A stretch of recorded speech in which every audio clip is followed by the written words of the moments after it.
Guys, ayan, ito si Kuya Art. Ngayon dadalawin natin yung aking mga halaman. Papakita ko sa inyo yung nangyari sa kamatis at nangyari sa okra.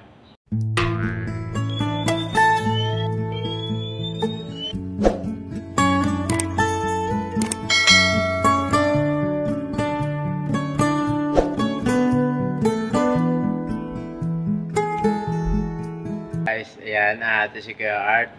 Ngayon dadalawin natin yung aking mga halaman. Papakita ko sa inyo yung nangyari sa kamatis at nangyari sa okra. Yung kamatis, nadismaya ako. Ang tagal ko inalagaan. Siguro nga kulang sa nutrition, kulang sa mga pataba niya, saka unang-una sa sikat ng araw. Ganon din naman yung okra, pero nagkaroon ng magandang resulta at ipapakita ko sa inyo yung resulta na yun. Ayan, ito yun guys. Ito yung papakita ko sa inyo. Ayan, ito yung mga okra, yung sa dulo, yung kamatis. Yan, papakita ko sa inyo yung dahilan bakit naging ganun. Siguro nga sa kakulangan sa sikat ng araw, madali lang sila nasisikatan, madali din nawawalan ng sikat ng liwanag ng araw.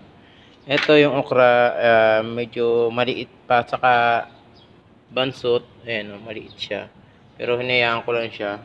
Ngayon, yung aking okra, ito yung nasa kahoy. Nasa kahoy, yan, diniligan ko na sila. Yan. Nagkaroon na magandang resulta, guys. Kahit na nasa dulo na siya, nagkaroon siya ng bunga. Yan. May bunga siya. Isa. Mukhang sisibol pa. Pero, kata paano, kumbaga na natuwa ako sa paghihirap ko na alagaan sila. Kahit isa or ilan man, at least nakita ko nagbunga. Ayan o. Ito, hindi ko alam kung ito may bunga na siya. Yung bulaklak, ayan o. Yung bulaklak, ito na yung bunga niya. Ayan, natanggal yung bulaklak. Matatanggal na. Kasi ito yung isa, malaki na. Ayan, guys. Ayan, nakakatuwa, diba? Kaso lang, sa kanya, dulo na. Wala nang hindi na dadahon. Dalawang okra. Yan na siguro yung dalawang okra. Hindi na siya dadahon. Ito na yung pinaka-dulo na ng katawan ng okra. Alam ko kasi pag mataba yung okra, ito sa ilalim pag mataba yung okra, meron pa yan dito. Pag maganda yung okra, asal dahil nasa sikat ng araw, kaya yan, katulad ngayon makulimlim, tingin ko hindi masyadong sikat yung araw, hindi sila ng earth 8 hours na sikat ng araw, kaya ganun sila parang kulang. Tutusin kontra sa sikat ng araw, sa lupa, pataba sa lupa. May mga pataba naman ako, pero kahit naging kumpasya ng pataba, kung kulang pa rin siya sa sikat ng araw, hindi pa rin ganun kaganda. Katulad ito guys, ito patatas yan, pero para pa rin siyang pasibol.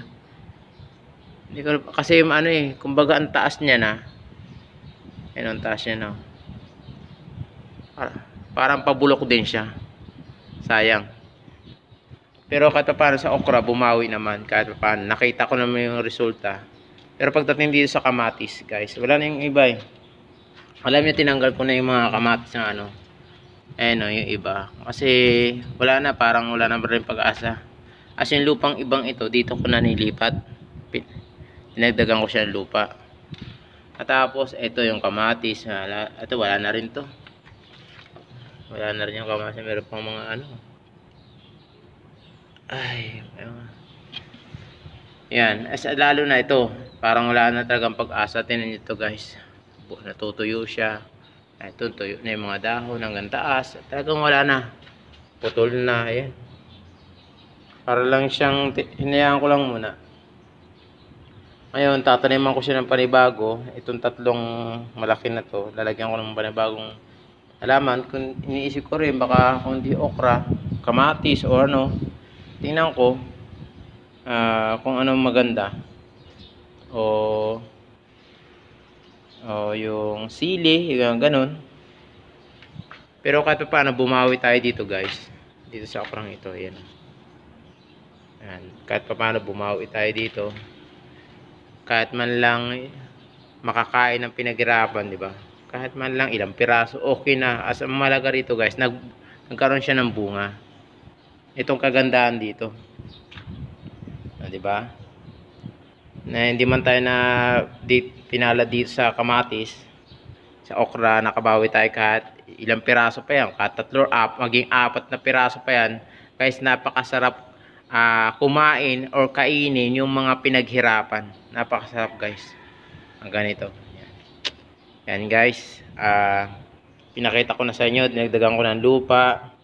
Next time magtatanim ulit ako pag na ano ko na to, itong mga okra na ito, naani ko na yung mga bunga nila. As yung patatas, di ko alam kung anong iniisip ko dyan, mukhang hindi rin magiging maganda.